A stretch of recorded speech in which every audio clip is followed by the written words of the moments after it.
আমরা সমসাময়িক বিজয় অর্জন করেছি, পরিপূর্ণ কিন্তু এখনো বিজয় অর্জন করতে পারি নাই। পরিপূর্ণ বিজয় আমরা সেই দিন অর্জন করব যেই দিন সংসদ ভবনে আল্লাহর কোরআন নিয়ে যেতে পারবো। পরিপূর্ণ বিজয় আমরা সেই দিন অর্জন করব যেই দিন সুপ্রিম কোর্ট, হাইকোর্ট, জজ কোর্টে আল্লাহর কোরআন দিয়ে বিচার ফাইসালা করা হবে।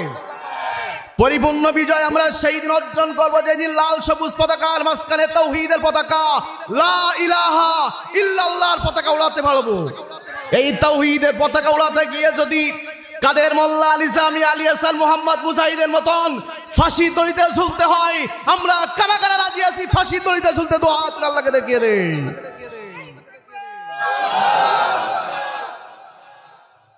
সম্মানিত ভাইরা, কষ্ট হচ্ছে? আল্লাহর নাম উচ্চারণ করতে কষ্ট হচ্ছে? বলেন লিল্লাহে তাকবীর, নারায়ে তাকবীর, লিল্লাহে তাকবীর। বীর মুসলমান ধরো আল কোরআন, ফিরায়ে আনো সেই হারানো সম্মান। লিল্লাহে তাকবীর, নারায়ে তাকবীর। আল্লাহ কবুল করেন, বলেন আমিন। আরো জোরে বলেন আমিন। কোন সূরা? আওয়াজ দিয়ে বলেন। আনকাবুত। আলোচ্য বিষয় কি? আল্লাহর আইন, সৎ লোকের শাসন প্রতিষ্ঠায় নামাজের ভূমিকা কি? আমরা তো নামাজ পড়ি জান্নাত খোঁজার জন্য, ঠিক না? আমরা নামাজ পড়ি কপাল কালো করে, বলি হুজুর দেখেন আমার কপালটা কালো হয়ে গেছে। এলাকায় যদি আল্লাহ কাউকে জান্নাতে দেয় আমাকেই দিবে, কারণ নামাজ পড়ে কপাল কি হয়েছে। আছে না এরকম মানুষ? দেখায় যে দেখেন হাজি সাহেব দেখেন আমার কি হয়েছে, নামাজ পড়ে সিজদা দিয়ে কি হয়েছে, কপালটা কালো হয়েছে। ওই কালো নিয়ে কি জান্নাত পাওয়া যাবে? যাবে। আজকে আমরা সেই বিষয়গুলো আলোচনা করব। আসলেই নামাজটা আল্লাহ কেন ফরজ করলেন? আল্লাহ তো ইচ্ছা করলে বছরে একদিন নামাজ ফরজ করতে পারতেন না?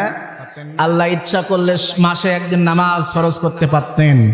আল্লাহ ইচ্ছা করলে সপ্তাহে একদিন নামাজ দিতে পারতেন। আল্লাহ ইচ্ছা করলে দিনে একবার নামাজ পড়লে তোমার ডিউটি শেষ হয়ে যাবে, কিন্তু আল্লাহ বছরে দেয় নাই, মাসে দেন নাই, সপ্তাহে দেন নাই, দৈনন্দিন 5 বার দিয়েছেন। এর কারণটা কি? এর কারণ আছে না নাই? আওয়াজ দিয়ে বলেন তো। আসেন আল্লাহ তাআলা কি বলেন? আল্লাহ রাব্বুল আলামিন বলেন, উতলু মা উহিয়া ইলাইকা মিনাল কিতাবি ওয়া আকিমিস সালাত ইন্নাস সালাতা তানহা আনিল ফাহশাই ওয়াল মুনকার। আল্লাহু আকবার। আল্লাহ রাব্বুল আলামিন বিশ্বনবী জনাব মুহাম্মদ রাসূলুল্লাহ সাল্লাল্লাহু আলাইহি ওয়াসাল্লাম কে বললেন, নবী উতলু মা উহিয়া ইলাইকা মিনাল কিতাব, আপনার কাছে যে কিতাবটা নাজিল করা হয়েছে আপনি মানুষের সামনে ওয়াজ করেন, নসিহত করেন, তেলাওয়াত করেন। বলেন আল্লাহু আকবার। 1 নম্বর নির্দেশনা কি দিলেন?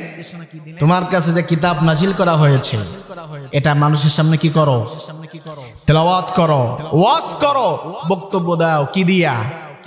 কোরআন দিয়া। ওয়া আকিমিস সালাত, আপনি সালাত কায়েম করেন।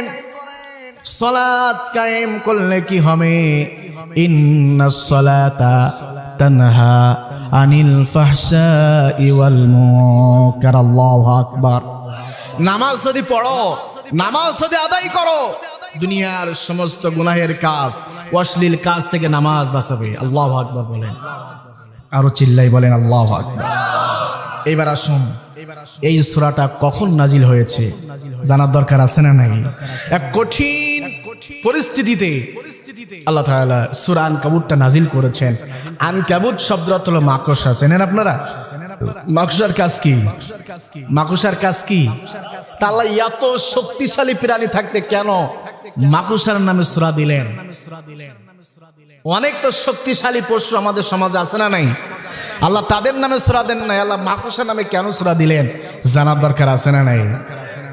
আল্লাহ রাব্বুল আলামিন সূরা আনকাবুতের 41 নম্বর আয়াতে আল্লাহ বলেন, মাসালুল লাযীনা ইত্তাখাযু মিন দুনিল্লাহি আউলিয়া কামাসালিল আনকাবুত। আল্লাহু আকবার। আল্লাহ বলছে, পৃথিবীর মানুষ যারা আমি আল্লাহ আমাকে ক্ষমতাশীল মনে না করে পৃথিবীর মানুষদেরকে যদি ক্ষমতাশীল মনে করো, কথা কিন্তু বুঝতে হবে, আল্লাহকে বাদ দিয়ে অন্য কাউকে যারা ক্ষমতাশীল মনে করে, ভারত আমার সাপোর্টে থাকলে ক্ষমতা সিয়াতে কেউ নামাতে পারবে না, কথা কয় না। ভারত যদি আমাকে শেল্টার দেয়, আগামী 41 বছর আমাকে নামাতে পারবে না, কথা কয় না। অমুক নেতা যদি আমার সাথে থাকে, আমাকে কেউ কিছুই করতে পারবে না। আল্লাহ কয়, যারা আমি আল্লাহ আমাকে বাদ দিয়ে অন্য কাউকে ক্ষমতাশীল মনে করে, তাদের ক্ষমতা মাকুসার জালের থেকে আরো অনেক দুর্বল, আরো অনেক দুর্বল। কল্পনা করতে পারবে না, দুপুরে রান্না করেছো, খাবার সময় আমি আল্লাহ দিব না, কথা কয় না। 40 বছর ধরে শাসন করেছ, প্রত্যেক সেক্টরে তোমার লোক দিয়েছ, মানুষের ভিতরে আতঙ্ক সৃষ্টি করেছ, আবার বলেছ 41 সাল, এর আগে কেউ আসতে পারবে না, আবার কয় খেলা হবে। কি হবে? এই খেলা কিন্তু নতুন নয়, এই খেলাও ছিল ফিরাউনের সময়। ফিরাউন কিন্তু মুসার সাথে খেলা করতে ছিল, খেলায় কিন্তু টিকতে পারে নাই। আল্লাহ পানিতে চুপিয়ে মেরেছিলেন। নমরুদ খেলতে চাইছিল ইব্রাহিম আলাইহিস সালামের সাথে, আল্লাহ এমন খেলাইছে, জুতা পিটা করে দুনিয়ার বুক থেকে বিদায় করেছে। সুতরাং যে আলেমদেরকে নিয়ে ইতিপূর্বে 16 বছরে যারা খেলেছিল, আলেমদেরকে গুম করেছে, হত্যা করেছে, আল্লাহ এমন খেলাইছে, পিছনের দরজা দিয়ে পালাতে বাধ্য হয়েছে। খেলা করবা, আবার 70-80 টাকা তাহাজ্জুদ পড়ে, 70-80 টাকা কি করে? তাহাজ্জুদ পড়ে। এরকম আল্লাহওয়ালা বাংলাদেশ আর নাই। 70-80 টাকা কি করে? সেটা এখন পালাইছে। কি হয়েছে? মানুষদের উপর কি জুলুম তোমরা করেছো, কি নির্যাতন। আপনাদের সাতক্ষীরার কথা জানেন, সাতক্ষীরা রত্ন ছিলেন এমপি আব্দুল খালেক, মুহাদ্দিস আব্দুল খালেক, প্রিন্সিপাল আব্দুল খালেক, তার বাড়িটা পর্যন্ত ভেঙে দেওয়া হয়েছিল। সময় লাগে নাই, আল্লাহ তোমাদের বাড়িটা ভাঙার ব্যবস্থা করে দিয়েছে, ঠিক কিনা?